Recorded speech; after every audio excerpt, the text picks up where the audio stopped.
नमस्कार विद्यार्थी व पालक मित्रांनो, मी ऋषिकेश कुलकर्णी आपल्या सर्वांचं वायब्रंट ऍडमिशन गायडन्स या आपल्या युट्यूब चॅनलमध्ये स्वागत करतो। मित्रांनो, लास्ट व्हिडिओमध्ये तुम्हाला सांगितलं होतं की काउन्सिलिंग साधारणतः कुठल्या कुठल्या टाईपची असते, एखाद्या विद्यार्थ्याला कोणकोणत्या काउन्सिलिंग मधून जावं लागतं, म्हणजेच ऑल इंडिया काउन्सिलिंग असते, स्टेट काउन्सिलिंग असते आणि अन्य राज्याच्या म्हणजे अदर स्टेट काउन्सिलिंग असतात। तर त्याच पद्धतीनं आपण आज या व्हिडिओच्या माध्यमातून ऑल इंडिया काउन्सिलिंग जे की रिझल्ट आल्या सर्वात आधी सुरुवात होते ते ऑल इंडिया काउन्सिलिंग कशी असते हे व्हिडिओच्या माध्यमातून आपण जाणून घेणार आहोत। कारण की अनेक विद्यार्थ्यांचे प्रश्न, एम्सला ऍडमिशन घ्यायचं असेल तर काय करावं लागतं, सर एएफएमसी ला ऍडमिशन घ्यायचं असेल तर काय करावं लागतं, आम्हाला ऑल इंडिया कोट्यातून प्रायव्हेट कॉलेजला ऍडमिशन घेता येऊ शकतं का, ह्या सर्व गोष्टीचं डिस्कशन, त्याच पद्धतीने रजिस्ट्रेशन कसे असतात, डिपॉझिट काय असू शकतात, अगदी थोडक्यामध्ये मी सांगणार आहे। ठीक आहे, त्यापूर्वी विद्यार्थ्यांना सांगतो की वायब्रंट मध्ये काउन्सिलिंगसाठी ऍडमिशन सुरू झालेले आहेत। वायब्रंटचं लातूर, बीड, बारामती, नांदेड, पुणे आणि संभाजीनगर मध्ये ऑफिस आहे। तुम्ही तिथे जाऊ शकता। तुम्हाला आलेला स्कोर, तुम्हाला आलेले काही शंका असतील, आमच्या तिथे जाऊन काउन्सिलर्सला विचारा, तुमच्या शंकाचं निरसन करून घ्या आणि आजच आपला प्रवेश निश्चित करा।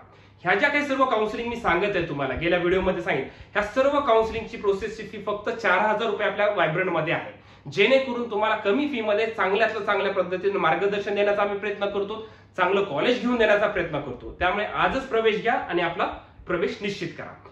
आणि व्हिडिओच्या माध्यमातून एक विद्यार्थ्यांना आणि पालकांना सांगतो की वायब्रंट ऍडमिशन गायडन्स या आपल्या युट्यूब चॅनलला सबस्क्राईब करा, जेणेकरून इथून पुढचे सर्व महत्त्वाचे व्हिडिओज मी तुमच्यासमोर घेऊन येतो। आता महत्त्वाचं पहिलं डिस्कशन करूया आपण की जे मी तुम्हाला सांगितलेलं आहे 3 प्रकारची काउन्सिलिंग, याच्यामध्ये फर्स्ट आहे ऑल इंडिया काउन्सिलिंग। ठीक आहे, ऑल इंडिया काउन्सिलिंग। आता हे ऑल इंडिया काउन्सिलिंग कोण कंडक्ट करतं, तर हे कंडक्ट करतं एमसीसी। एमसीसी म्हणजे मेडिकल काउन्सिल कमिटी, ही ऑल इंडिया काउन्सिलिंग कंडक्ट करत असतात। मग यामध्ये आता कोणकोणते कॉलेजेस असतात हे देखील आपण डिस्कशन करूया। ठीक आहे, आता बघा याच्यामध्ये तुमच्या इथं डोळ्यासमोर दिसत असेल ऑल इंडिया काउन्सिलिंगला आपण फक्त डिस्क्राईब करणार आहे थोडक्यामध्ये। आता पहिला पॉइंट लक्षात घ्या, काय सांगितलं इथं मी पहिल्या पॉइंट मध्ये, की पहिला पॉइंट असा आहे की यामध्ये लक्षात घ्या, यामध्ये कोणतेही प्रायव्हेट कॉलेज पार्टिसिपेट नसतात, हे लक्षात घ्या। ऑल इंडिया काउन्सिलिंग मध्ये कोणत्याही प्रकारचे प्रायव्हेट कॉलेज पार्टिसिपेट नसतात। ठीक आहे, तुम्हाला जर वाटत असेल की मला प्रायव्हेट कॉलेज मधून ऍडमिशन घ्यायचं आहे ऑल इंडिया काउन्सिलिंग मध्ये, काही विद्यार्थ्यांचं कन्फ्युजन होतं, तर ऑल इंडिया काउन्सिलिंग मध्ये फक्त गव्हर्नमेंट आणि एक स्वायत्त संस्था असलेले म्हणजेच डीम्ड युनिव्हर्सिटीचे कॉलेज पार्टिसिपेट असतात। परंतु एखाद्या राज्यामध्ये जर मला प्रायव्हेट कॉलेज म्हणजे समजा तेलंगणामध्ये किंवा कर्नाटकमध्ये एखाद्या प्रायव्हेट कॉलेजला ऍडमिशन घ्यायचं असेल तर त्यांचं सेपरेट रजिस्ट्रेशन करून म्हणजेच अदर स्टेट काउन्सिलिंग मध्ये आपल्याला पार्टिसिपेट करावं लागतं आणि ऍडमिशन घ्यावं लागतं। ऑल इंडिया काउन्सिलिंग मध्ये असे कुठल्याही प्रकारच्या प्रायव्हेट कॉलेजला आपल्याला ऍडमिशन घेता येत नाही। त्याच पद्धतीने व्हिडिओच्या माध्यमातून आपण ऑल इंडिया काउन्सिलिंगचा कट ऑफ पण काय होता हे देखील जाणून घेणार आहे। आता पहिला पॉइंट तर क्लिअर झाला, हे लक्षात घ्या। त्यामुळे एक एक गोष्टी क्लिअर करत चला। प्रायव्हेट कॉलेज असतात का, बिलकुल नाही। मग आता कोणते कॉलेज असतात हे लक्षात घ्या। आता बघा, seats under all India counselling admission process, मग कोणकोणत्या प्रकारच्या सीट्स असतात ते आपण बघूया। आता एक आहे, एक पॉइंट लक्षात घ्या, एक आहे साधारणतः 15% All India quota, 15% seats in every government college. पहा, only government colleges for MBBS and BDS across the India, म्हणजे काय 15% सीट आहेत प्रत्येक गव्हर्नमेंट कॉलेजच्या, प्रत्येक गव्हर्नमेंट अक्रॉस द इंडिया, म्हणजे 15% सीट्स म्हणजे काय आहे की जेवढे काही गव्हर्नमेंट कॉलेज असतील आपण ते पण जाणून घेऊया थोडक्यामध्ये, की सपोज एखाद्या कॉलेजमध्ये 100 जागा असतील, ठीक आहे, 100 जागा असतील तर गव्हर्नमेंट कॉलेजमध्ये, तर त्यातल्या 15 जागा 15% जागा या कुठून भरणार आहेत, या ऑल इंडिया कोट्यामधून 15% जागा भरल्या जातील आणि रिमेनिंग 85% जागा ह्या त्या स्टेट काउन्सिलिंग मधून भरल्या जातात। याला काय म्हणतात, 15%, म्हणजे प्रत्येक कॉलेजच्या 15% सीट या ऑल इंडियाला दिलेल्या आहेत। मग ते महाराष्ट्र असणार आहे, बाहेरचे राज्य असणार आहेत, तिथल्या सर्व गव्हर्नमेंट कॉलेजच्या 15% जागा इथून भरल्या जाणार आहेत। म्हणून तुम्ही ऐकलं असेल की ऑल इंडियाचा कट ऑफ हा जास्त असतो, का बरं असतो, only 15% seats are available in all India quota, so तुम्हाला कॉम्पिटिशन खूप जास्त आढळणार आहे, त्याच्यामुळे त्याचा कट ऑफ हा जास्त असतो। हा कट ऑफ किती होता लास्ट इयरचा ते देखील आपण थोड्या वेळात डिस्कस करूया। मग आता हे 15% ऑल इंडिया कोटा झाला, ठीक आहे, हे तर गोष्ट कळाली। मग त्याच्यासोबत काय आहे, 100% सीट्स इन एम्स अँड झिपमर, म्हणजे एम्स साठी जर तुम्हाला ऍडमिशन घ्यायचं असेल तर ते देखील तुम्हाला ऑल इंडिया कोट्यामधूनच ऍडमिशन घ्यावं लागतं। मग ज्या विद्यार्थ्यांना आता चांगला स्कोर आलाय, अनेक विद्यार्थी आपल्या इकडे आलेले आहेत, ऍडमिशन देखील घेतलेलं आहे, अशा विद्यार्थ्यांना, ज्या विद्यार्थ्यांना एम्स साठी ऍडमिशन घ्यायचंय तर सर्वात लवकर त्या प्रोसेसला सुरू होते. रिझल्ट आल्या आल्या सर्वात आधी ऑल इंडिया काउन्सिलिंगला, म्हणजे मी जे काउन्सिलिंग सांगतोय त्या प्रोसेसला सुरू होते. म्हणजे एम्सला ऍडमिशन घ्यायचं असेल मित्रांनो तर तुम्हाला ऑल इंडिया कोट्याचं रजिस्ट्रेशन करावं लागेल. तुम्हाला जर अन्य राज्याच्या गव्हर्नमेंट कॉलेजला ट्राय करायचं असेल किंवा महाराष्ट्राच्या देखील 15% कोट्यातून ट्राय करायचं असेल तर तुम्हाला ऑल इंडियाचं रजिस्ट्रेशन करावं लागतं. त्यासोबतच 100% सीट्स इन AFMC. AFMCचं फक्त रजिस्ट्रेशन हे ऑल इंडिया कोट्यामधून होतं. रिमेनिंग ऍडमिशन प्रोसेस आणि ऑन प्रोसेस हे त्यांच्या कॉलेजच्या पोर्टल मधून होत असते. हे देखील मी एका सेपरेट व्हिडिओ मधून त्याची AFMC ची ऍडमिशन प्रोसेस सांगतो. पण ज्या विद्यार्थ्यांना AFMC ला ऍडमिशन घ्यायचं आहे अशा सर्व विद्यार्थ्यांना ऑल इंडियाचं रजिस्ट्रेशन करणं गरजेचं आहे. म्हणजे तिथं आपल्याला जेव्हा रजिस्ट्रेशन करणार आहे आपण MCCच्या वेबसाईटवर तिथे हे सर्व ऑप्शन्स दिसतील. एम्स, जिपमर, AFMC, त्याला आपल्याला टिक करावं लागतं जे काउन्सिलिंग करायची त्याला. ठीक आहे. त्यानंतर 100% seats in central university like BHU, AMU वगैरे, अलीगढ मुस्लिम युनिव्हर्सिटी वगैरे जे आहेत यांच्या सुद्धा ऍडमिशन प्रोसेस, यांच्या 100% ऍडमिशन प्रोसेस सुद्धा ऑल इंडिया कोट्यातूनच होते. ज्यांना तिथे ऍडमिशन घ्यायचं सेंट्रल युनिव्हर्सिटीज मध्ये तर अशा सुद्धा विद्यार्थ्यांना आपल्याला ऑल इंडियाचं रजिस्ट्रेशन करावं लागतं. आणि त्याच्यासोबतच काय आहे तर 100% seats in every deemed universities. आता जे काही डीम कॉलेज आहेत तर त्यांना जर तुम्हाला ऍडमिशन घ्यायचं असेल तर त्यांना सुद्धा तुम्हाला आधी ऑल इंडियाचं रजिस्ट्रेशन करावं लागतं. काही विद्यार्थ्यांना कमी मार्क आहेत, त्यांना कॉलेज पाहिजे आहे, जसं भारती विद्यापीठ आहे, DY पाटील आहे, पुणेमध्ये सिम्बायोसिस मुलींचं कॉलेज आहे, कृष्णा कराड आहे, अशा अनेक राज्यांमधले कॉलेज आहेत की जिथं आपल्याला डीम युनिव्हर्सिटीमध्ये ऍडमिशन घ्यायचं असेल तर त्या विद्यार्थ्यांची ऍडमिशन प्रोसेससाठी ऑल इंडियाचं रजिस्ट्रेशन करणं गरजेचं आहे. हे लक्षात घ्या. तुम्हाला ती महाराष्ट्राच्या प्रोसेसमधून ते कॉलेज मिळणार नाहीये. तुम्हाला ऑल इंडियाच्या काउन्सिलिंग मध्येच हे डीम्ड युनिव्हर्सिटीचे सुद्धा कॉलेजेस पार्टिसिपेट असतात. ठीक आहे. हे सर्व गव्हर्नमेंट कॉलेज आणि फक्त डीम कॉलेज याची काउन्सिलिंग प्रोसेस ही फक्त मित्रांनो या प्रोसेस मधूनच होत असते. आता आपल्याला कळालं, पहिला मुद्दा मी काय सांगितला की कोणकोणत्या प्रकारच्या काउन्सिलिंग असतात. ठीक आहे. कोणकोणते कॉलेज पार्टिसिपेट असतात. 15% All India Kota, AIIMS, JIPMER, त्यानंतर AFMC, सेंट्रल युनिव्हर्सिटीज आणि डीम्ड युनिव्हर्सिटीचे कॉलेज. एवढे सर्व कॉलेज ज्यांना आता कळालं असेल की या कॉलेजला ऍडमिशन घ्यायचं असेल तर तुम्हाला हे ऑप्शन्स आहेत आणि त्यानुसार आपल्याला त्यांचं रजिस्ट्रेशन करावं लागतं. आता हे झालं कोणकोणते कॉलेजेस असतात. आता आपण थोडं बघूया की एक्झॅक्टली आता सिनॅरिओ आणि रजिस्ट्रेशन कशा पद्धतीने असतं. त्यापूर्वी एक तुम्हाला सांगतो की सर्वात आधी काय होणार आहे, ऑल इंडिया कोटा राऊंड 1 अशा पद्धतीने. एकूण राऊंड किती होणार आहेत काय नाही तर राऊंड 1, राऊंड 2, पुन्हा all India Kota mop up round होत असतो आणि मग पुढे जागा जर शिल्लक राहिल्या तर त्याच्यानुसार स्ट्रे वॅकन्सी राऊंड पुढे होत जातात. कळालं. राऊंड किती होणार आहेत. स्टँडर्ड राऊंड 3 होणार आहे. ठीक आहे. All India Kota 1, 2, mop up round म्हणतात म्हणजे तिसरा राऊंड आणि पुन्हा डिपेंड्स ऑन वॅकन्सी राऊंड पुढे वाढत जातात. अशा पद्धतीने हे काउन्सिलिंग असते. आता यामध्ये बघूया आपल्याला कोणते कॉलेजेस कळाले, राऊंड किती होतात हे देखील कळाले. आता आपण थोडंसं बघूया की कट ऑफचं जर अनालिसिस करायचं असेल तर ते देखील मी तुम्हाला लगेच सांगतो की साधारणतः बघा कट ऑफचं अनालिसिस जर केलं लास्ट इयरचं तर बघा 15% ऑल इंडिया कोट्याचं मी तुम्हाला सांगतोय. तर बघा याच्यामध्ये ऑल इंडिया रँक दिले आणि नीटचा स्कोर दिलेला आहे. ठीक आहे. आता ओपन कॅटेगरीला लास्ट इयरला बघा हे थर्ड राऊंड पर्यंत डिस्कशन करतोय. 617ला ऑल इंडिया 15% कोटा क्लोज झालेला आहे. ठीक आहे. पुन्हा SC कॅटेगरीमध्ये 498, ST मध्ये 466, only 15% seats are available. So cut off हा जास्त असतो.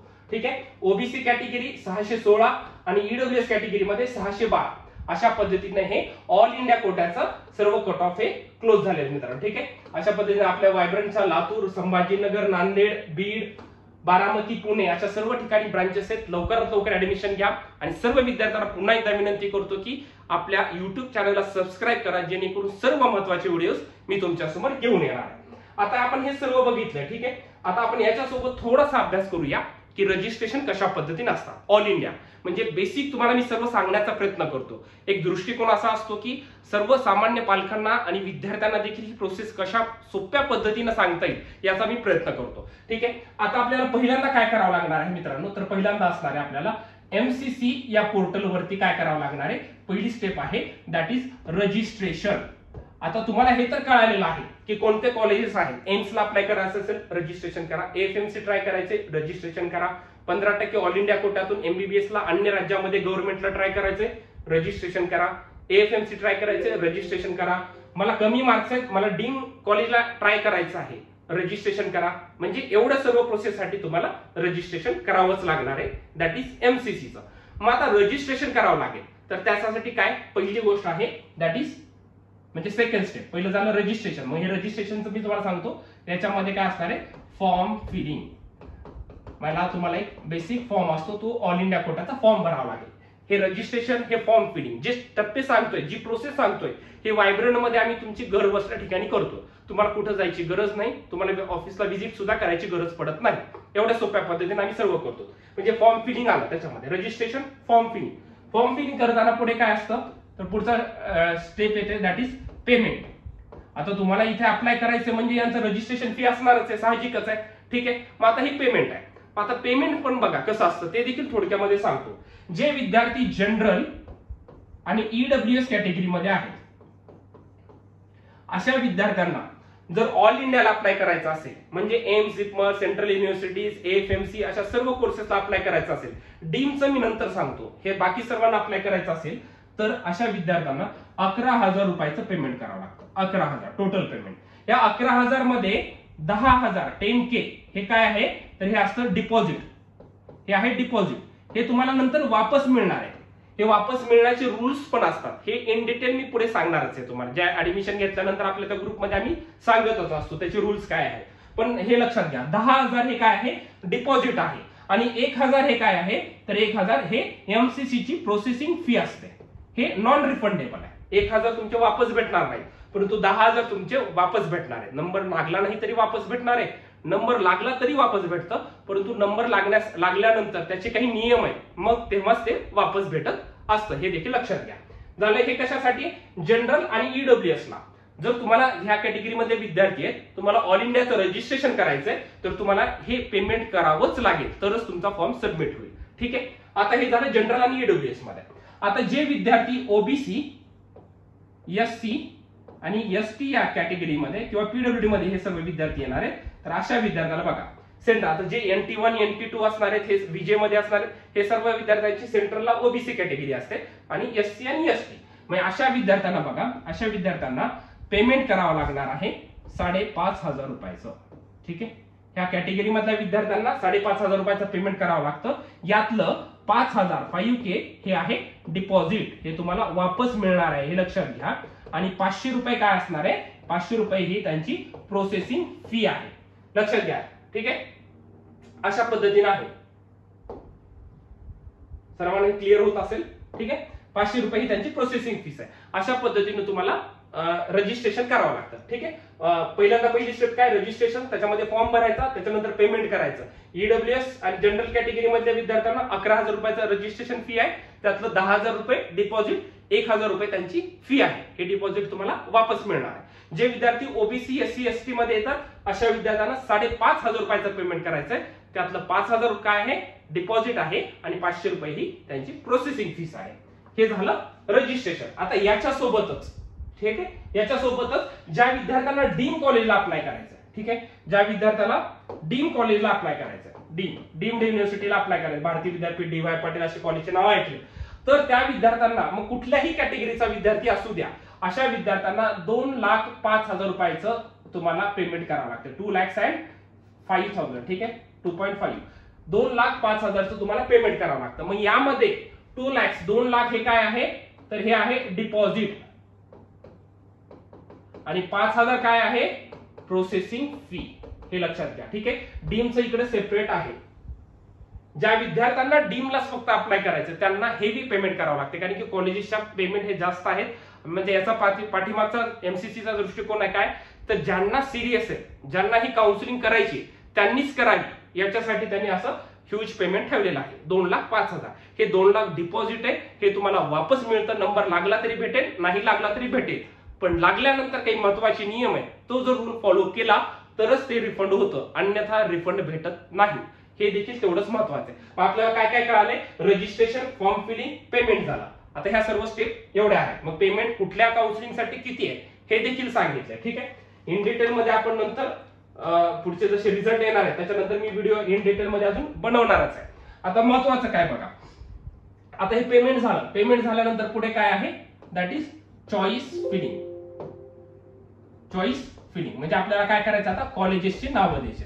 आपण जे जे करणार आहे सिलेक्ट जे म्हणजे तुम्ही जर जेवढं पेमेंट करणार आहे त्याचेच ऑप्शन्स आपल्याला देता येत असतात.